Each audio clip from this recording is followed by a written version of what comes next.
இந்த விஷயம் கேட்டுட்டு உடனே மனசுல வந்து கஷ்டத்தை வச்சுட்டு முகத்தை மட்டும் அப்படி சௌக்கியமா வச்சுக்கலையாம், மனசும் அவருக்கு சௌக்கியமா இருந்ததாம். மனசுல என்ன பிரகாசம் இருக்கோ அதே முகத்திலையும் தெரியதான். லக்ஷ்மணன் ஒருத்தர் கூட இருந்தாரு, ராமருக்கு ஒரு ஹானி வரும்னு அப்படி தெரிஞ்சாலும் கூட அவர் சும்மா இருக்க மாட்டாரு. அவர் உடனே கையில உள்ள வில்லும் கையில எடுத்துருவாரு.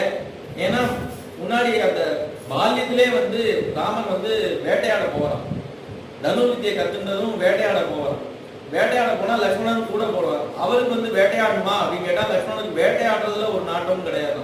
ஆனா ராமன் வேட்டையாடுற ஆர்வத்துல என்ன பண்ணுவார், மரங்கள் நடுவுல ஃபாஸ்டா போவாராம்.